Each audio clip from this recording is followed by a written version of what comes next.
ZPU Systems, everything tech.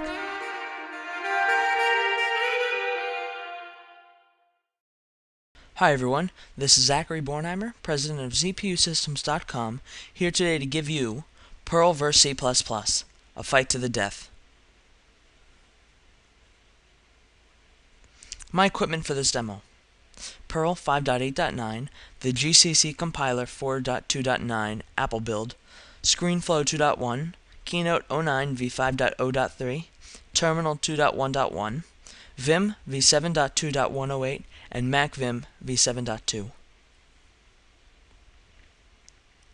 What will be covered in this demo: the speed of the languages in a few general situations, syntax, compiler versus interpreter, which language to choose, and what resources to use for learning these languages.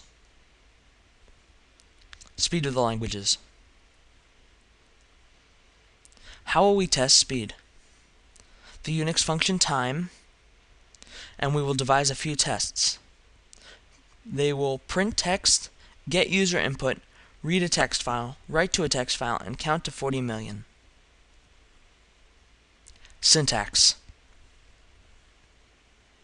Program 1. Hello World. Let's start coding. Let's start by creating the files we need. Let's create a Perl script called Perl and a C++ script called C++. The extension PL is used for all Perl scripts, and the extension CPP is used for all C++ scripts. Let's start editing the Perl script. First thing we need to do is start with the shebang line. This isn't necessary on all operating systems if you're going to use the interpreter in the call to the script. I'll show you what that means when we actually run this. But this line tells the Perl script where the interpreter is.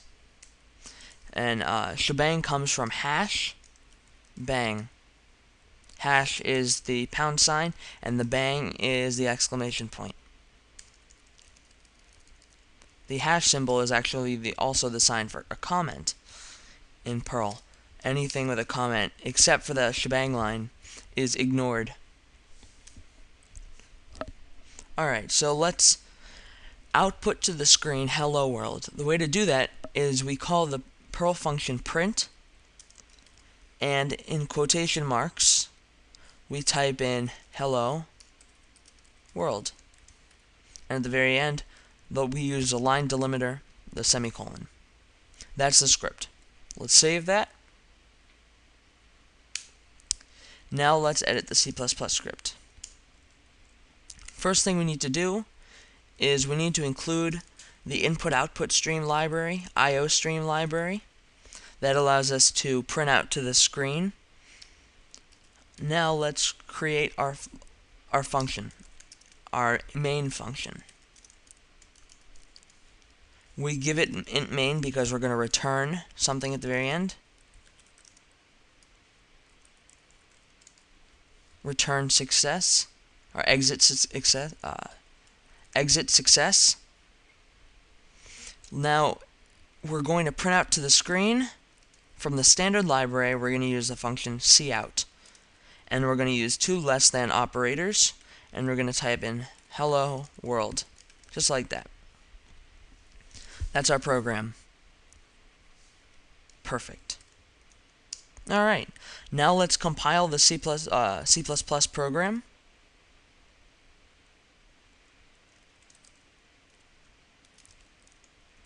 What this line is, it's telling my compiler, GCC compiler, that the file that we're going to be compiling is c++.cpp, and we want it outputted with the name cpp. Alright, it has compiled. Now let us run both applications, perl.pl, and then let's run cpp. Now what we're doing is we're going to time it with the Unix function time. That way we know how long each one is taking. Oh, we need to call the interpreter. My mistake. Alright, so now we can see there's a huge difference in time. Real time for Perl is 0.087 seconds. Real time for C++ is 0.002 seconds. Major time difference. User time is 1,000th of a second different, and system time is 3,000ths. Now, what I was talking about with the shebang line in Perl is there's a way of not having to call the interpreter. What you need to do is add the executable. If you're in Unix, you need to add the executable attribute using chmod to the file. So chmod plus x perl.pl. And now we add, now we can run the script again, but we do it slightly differently. We do /perl.pl. Alright, now we can see the time drastically went down. The real time of the C++ script went up though. Let's run it again to make sure we have a consistent result. Pretty consistent for the Perl script. Not so consistent with C++. Let's do it one more time. Alright, now we're getting more consistent. So we're getting 0.011 or 0.012 for Perl. And we're getting about 0.003 seconds for C++. That is a really big difference. And we're getting major differences in user time and system time as well. System time not so much. Actually it is pretty big. The user time is only 3,000ths of a second though. So that's a decent sized difference. Alright, that is program 1. Hello world. Program 2, getting user input.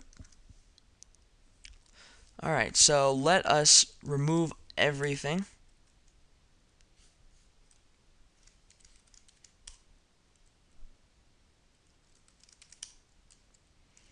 Alright, let us now create the files again.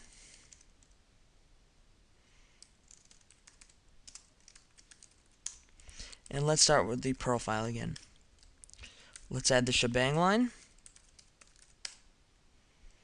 And now let's ask for input. Let's first ask a question.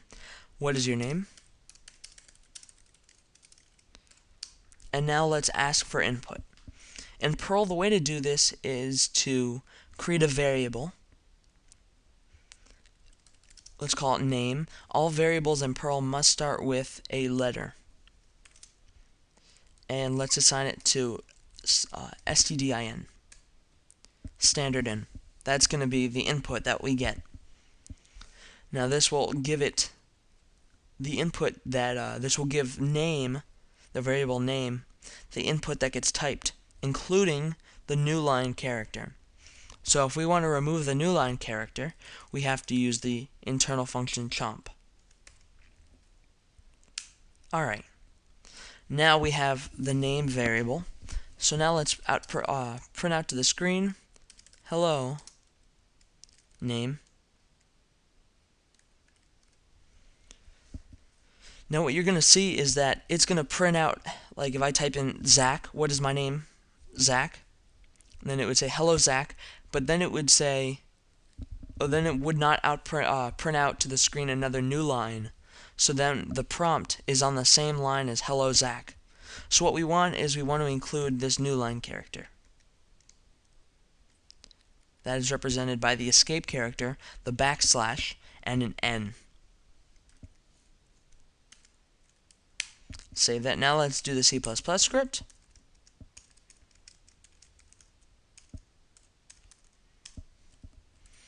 Let's now include the IOStream library. Now we're going to use something that we didn't use before, but it's a little smarter now because we have more inputs that are going to be, or we have more functions that are going to be using the standard library. We can use the line using namespace std. Now we create the function int main. Int main, the int is the return type, and as you saw in the last program, we returned exit success. Exit success is basically a 1. It's returning an integer, and exit success is more of a readability thing. So now we can see that it's a successful return if it gets to the end of the program. There is a return that is exit failure as well. So let's now ask, notice we did not include std::. Now it's just cout. What is your name? Now let's create a string and let's call that name. Normally it would be std string. That's part of the standard library. So string name, or the standard namespace rather. The string name, we are now going to get the line that I just typed when I respond. We're going to get it from cin, which is part of the standard namespace, and we're going to put it in the variable name. GetLine is also part of the standard namespace. So this is not going to include the new line character. So as soon as it sees a new line character, it's going to stop. That means we need to include a new line character. So then let's cout hello. Let's concatenate these two strings. The way to do that is we have the less than operators. Name. And now part of the standard namespace again, end L. That is a new line character. You can also use the one we used in Perl, the escape character in N, but let's use end L. Alright, there's our program. Now because it's going to be using user input, we can't really time it and get an accurate result because I can type at two different speeds, or I can type more than one speed rather. So let's just run the program as is.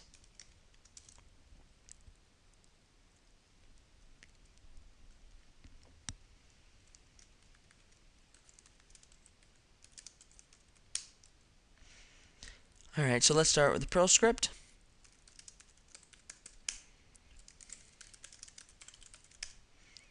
Alright, perfect. Now let's check the C++ script.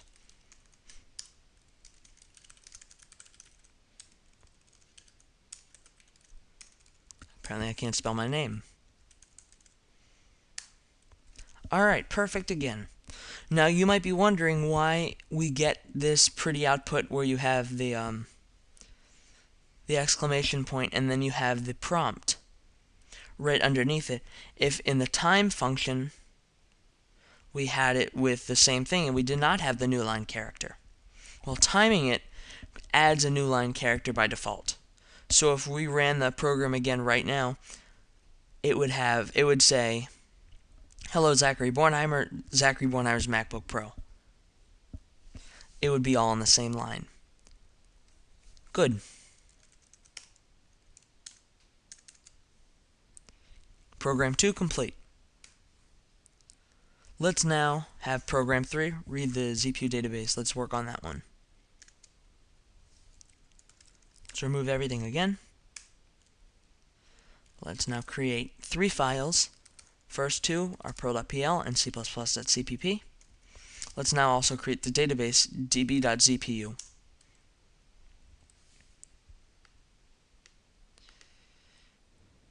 Alright, so we can see that the database is blank.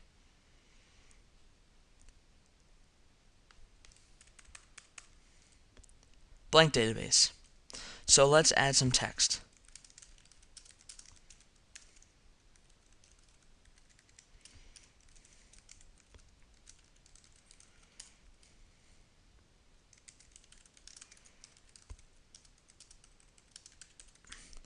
You'll see why I put the 3 dots in a minute. Or actually in the next program. Let's save that. Alright, now let us edit the files. First thing is the shebang line. Now let's open the file. Let's open the database. So in Perl, you use the function open. Open. Let's give it the file handle db. The file handle is like a name to access the file. and let's use the file db.zpu. And when you have it in quotes like that, just quotes, and there's no less than or greater than operator, it means that we're going to be opening it for reading. Now let us print out everything in the file. While we are in the file db, let us print the line. Now you might be saying, hey Zach, you said all variables in Perl have to start with a letter. Well, the ones that don't are Perl reserved, like this one. This is saying that while we're reading from this file that has the handle db, we're going to put the line in a memory in a variable, and that variable is going to be $_. And when we access that variable, it will only be accessible until that changes, until the data changes. So while we're in db, we're going to put the line in a variable named $_. And then we're going to change that again. When we're done reading that line, we're going to move on to the next line. And we're going to put that in $_. That is how that works. So now for good programming practice, we always close the file. And that's that script. Let's now edit the C++ one. Let's include our standard IO stream. Let's use the namespace std. Now for file IO, you need to include the file fstream. That's standard IO.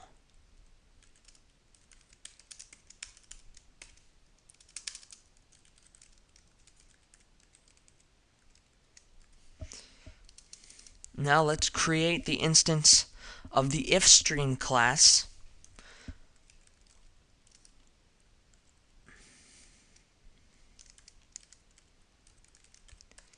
because ifstream is one of the ways that C++ can read a file.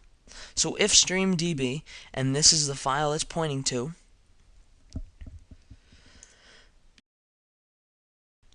Now we do something with it. So let's create a string called line, and it's going to be very similar. This is going to be very similar to the Perl program. While we get the line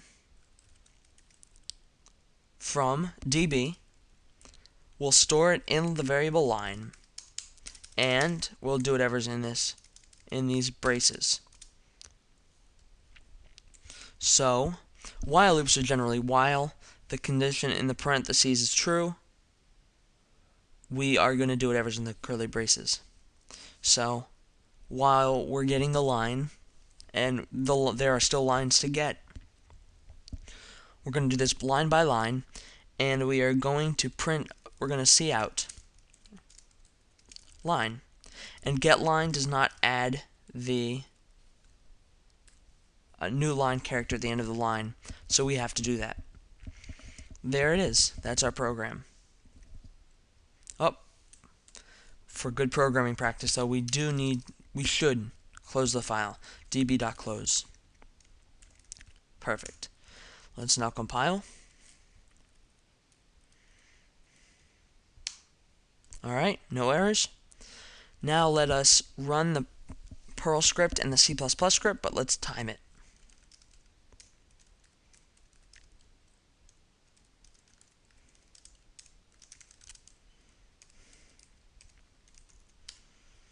Alright, printed out the file correctly, and we can see that the Perl script was a lot slower. Especially in real time, it was a lot slower. It was 4 times slower than the C++ script. And let us now look at the file size. You can see that the Perl script is more than half or is actually less than half of the C++ script. C++ script is more than double the Perl script. Then, which one looks easier to debug? We have that. It's pretty straightforward, which is 6 lines, or we have this, which is 13 lines, more than double the amount of code. Sure, we could replace using namespace std with std:::. Sure, we could take out this blank new line. We could do a lot of things to make it a little smaller, but you lose the ability to debug easily. So, with the speed comes syntactical sacrifice.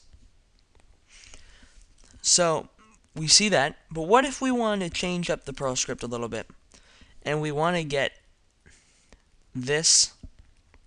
What if we don't know what the name's going to be of the file? So what if we had a variable, file name? Let us ask the user what is the name of the file. Let's then get the name of the file, and then let's open it and print it out. So let's just test the Perl script.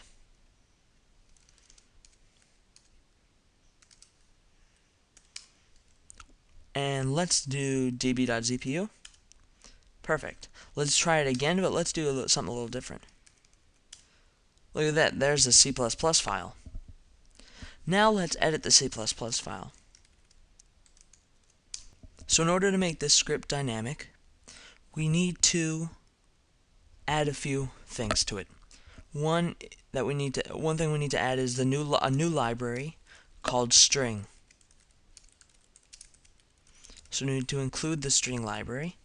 Let's now ask the question.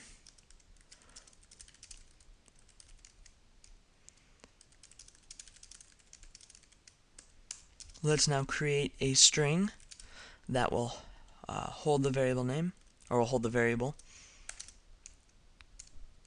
Let's now get the line. Now let us open the file name. But in order to do this, we need to convert it to a C string because it of different type issues. So in order to do that, we need to go C_str open parentheses, close parentheses. So we're calling them this function C string, or C_str. Now that will allow us to open up any file we need to. Let's test it. First, let's compile.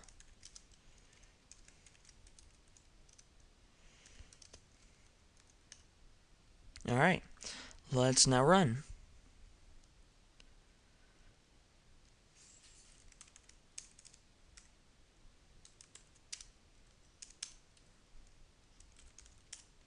Look at that, perfect. Let's now run on the Perl script. Now as we can see, the size of this script, of this one here, as compared to this one, or not that one, as compared to the one we just wrote, is a lot more. So we have 17 lines of C++ code, but when it comes to the Perl code, we have 8 lines, more than double the amount of lines. So you have to take the trade-off of syntax if you want speed, and speed if you want syntax, or you can do a pretty fair trade. Alright, let us continue. Program 3 complete. Program 4, change the ZPU database. Alright, so right now we're going to continue using the scripts we already had, except we're going to duplicate the database. Because we're having 2 programs write to the database, we don't want it to be a little confusing. You'll see why I did the ... in a minute. So let's start with the Perl script. So what we want to do is in this while loop, oh, you know what, let's just make this db.zpu instead of file name. take out these first two lines. Alright, so now let's check for a certain condition. The if loop is basically saying if the condition in parentheses is true, do what the curly braces tell you to. So if the line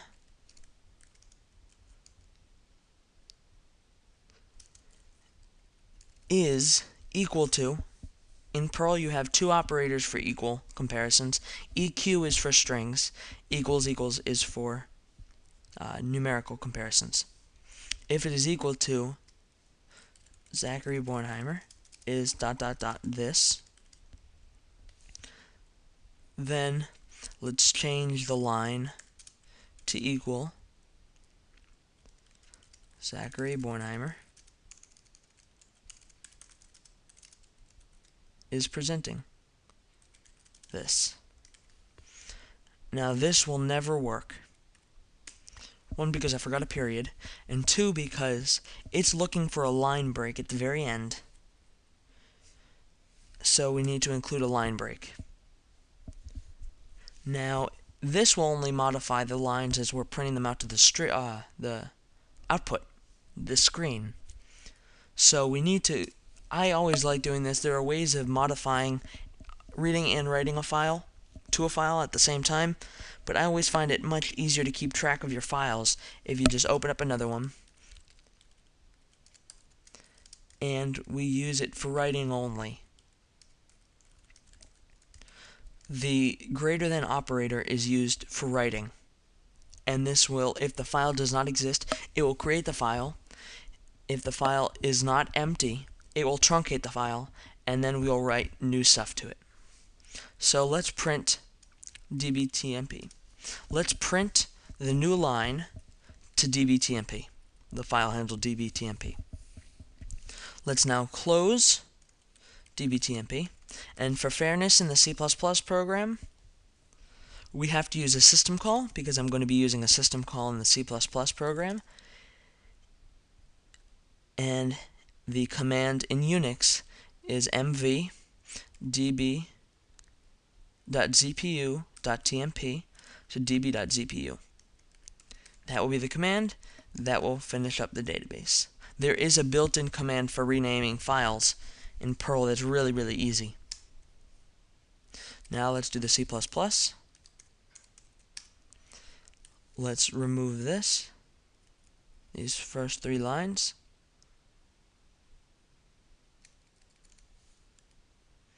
And let's change the fourth line to have db.zpu.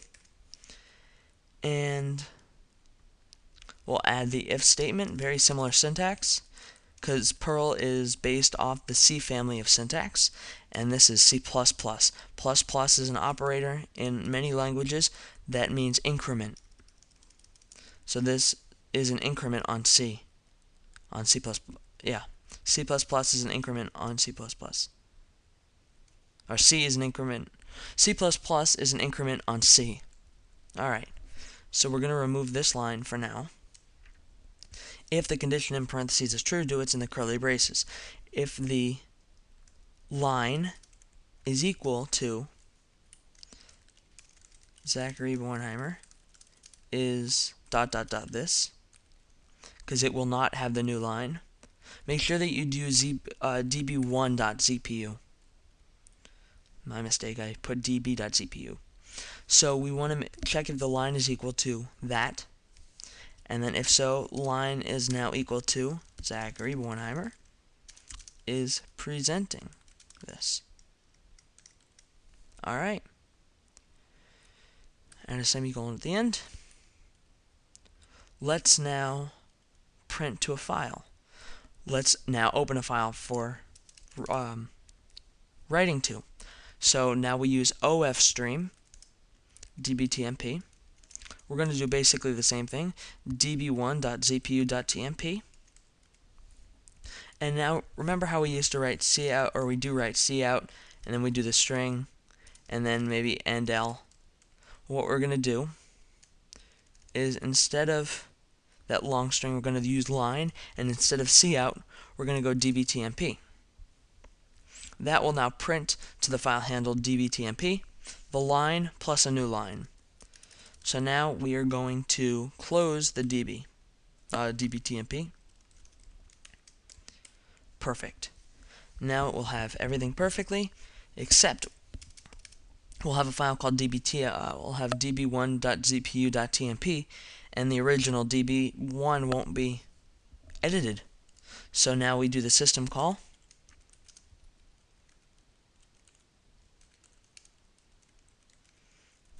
Now we move or rename. We're moving the file db1.zpu.tmp to db1.zpu, which is basically renaming. That's it. That's all we need to do. Let's now compile and test. Let's first compile. Alright. Now let's time the programs.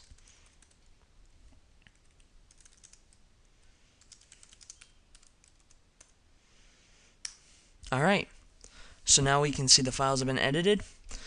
We can see that the speed of the Perl program was a lot slower than that of the C++ program, and that is because the interpreter versus compiler.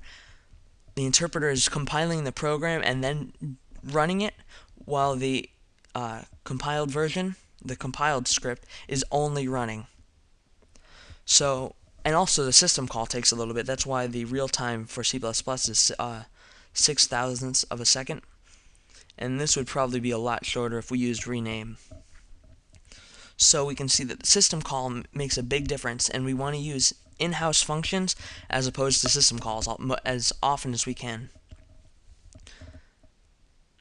And we can see that there is a difference in the system time by 1/1000th of a second, and the user time's the same. So we can see that db.zpu, done.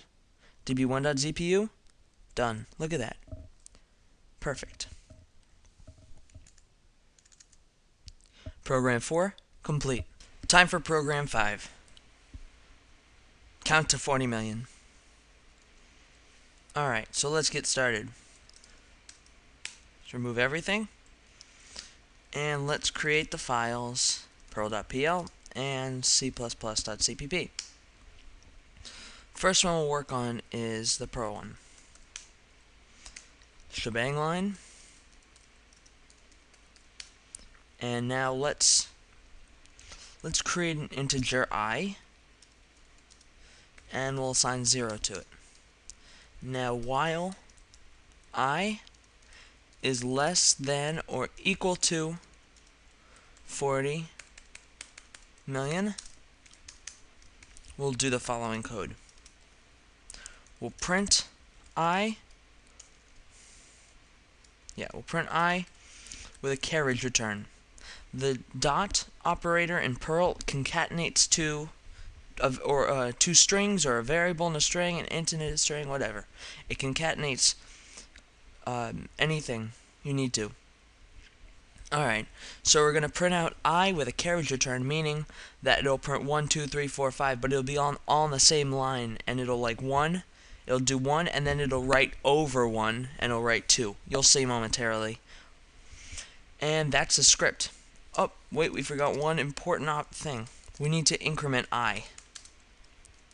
So we're starting off at 0, and now it'll be 0, 1, 2, 3, 4, 5, 6, all the way up to 40 million. Alright, perfect. That's the end of that script. Now let's do the C++ script. We need to now include IOStream library, and let's create the int main function.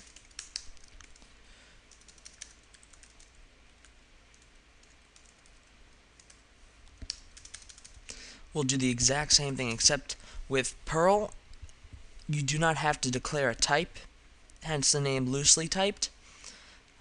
So Perl variables can be any type. you can assign 0 to it and then change it to a string. Here, you declare in C++, it's strongly typed, meaning you declare what the type is, and you have to stick with that. So int I equals 0, while I is less than or equal to 40 million.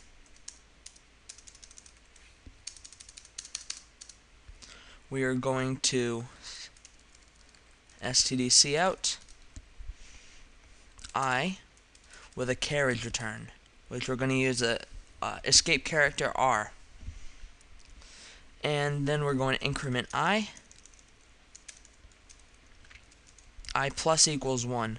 When you do a plus equals or times equals or minus equals, it represents I is equal to I plus the number on the right of the operator. So it's saying the number on the or the variable on the left is equal to the variable, and then whatever the operator is, the plus, minus, whatever that is, that operator and the number on the right. So I equals I plus 1. That's what that line means. And that will print it out. Before we run and time these programs, let's just take a look at the file sizes, the file size difference. So you can see that it's 85 bytes long and 158 for the C++.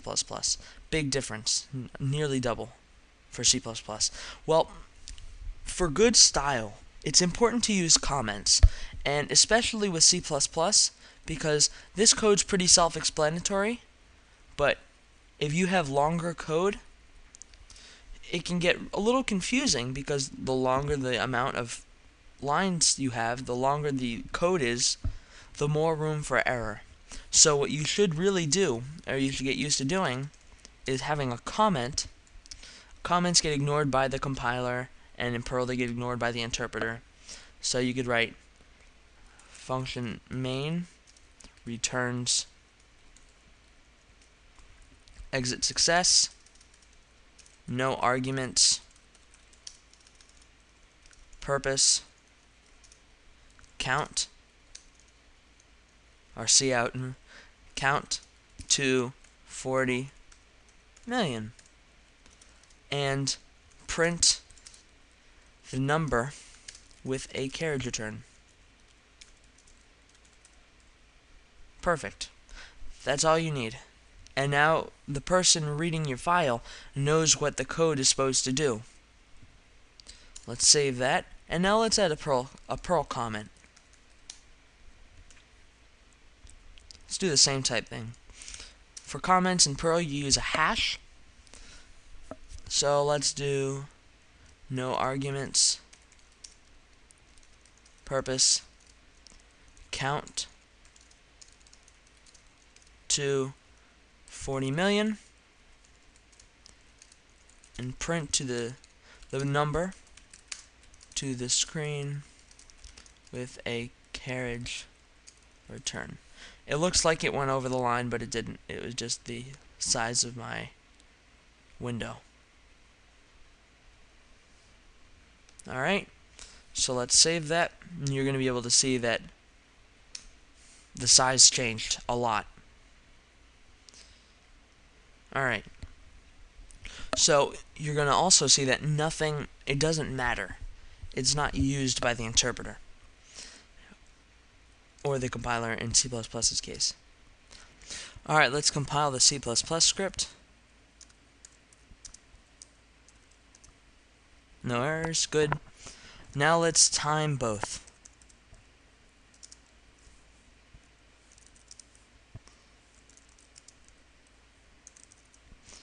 Alright, you're going to see that it outputs everything on the same line. It isn't creating one continuous string, and it's not creating a new line. That's the beauty of the carriage return. Alright, and we are back. As you can see, we have the results, and C++ beat Perl in real and user time. Perl did win in system time, though. Not by much, but it did. So we have these results that C++ beat Perl by a full second in real time and over over 3 seconds in user time, and lost by about a tenth of a second. So these results show that C++ was generally faster than Perl, which you have to look at the syntax trade-off. You have really good syntax versus decent syntax. You have really good speed and decent speed. Or you have the decent speed aligning with good syntax, and you have the decent syntax going with the good speed. So you need to look at what you want to trade with, if there are any trade-offs. But the good news is, Program 5, complete. Summary. Perl and C++ are very similar in speed, but C++ beats it in the end, as demonstrated by Program 5 count to 40 million. When it comes to general output, input, and file I/O, they're pretty similar in speed, although C++ beats Perl in some areas, and Perl beats C++ in others. The syntax of Perl is much better than that of C++. It is easier to read, easier to understand, and more minimalistic, excluding something called regular expressions. Note, both languages can be easy to understand with comments. Perl, it's the hash. C++, it's the 2 slashes. The compiler is generally faster than the interpreter because the interpreter is compiling the program and then running it, while the compiler is just running it, although it may be faster than the compiler in certain areas. When it comes to speed, the compiler is greater than the interpreter most of the time. Use Perl when syntax is king. Use C++ when speed is vital. If you need speed for general-purpose programming, you have the choice of sacrificing syntax for speed, or you can take a small cut in speed for syntax. Syntax is king when the code must be worked on by many people. Don't get me wrong. Code written in C++ can be debugged too. Speed is king in development that requires heavy low-level work, like operating system development. Just make the choice based on what you need. Resources for learning. YouTube has everything. C++.com for C++, perlmonks.com for Perl, Sam's Teach Yourself C++ in 24 hours, ISBN is right there, for C++, Programming Perl, known as the Camel Book, is the standard for the Perl learning community. That is a great book. You can see the ISBN number there. The C++ Programming Language, another phenomenal book written by the creator of C++. It was the standard book for C++ back when it first came out, and still is now. And you have Learning Perl, which is called the Llama Book, which is a great book for beginners. It is the standard beginning book for Perl. This has been Perl vs. C++, a fight to the death. I'm Zachary Bornheimer, president of ZPUSystems.com. Thanks for watching. Don't forget to visit us online at www.zpusystems.com. We'll see you later.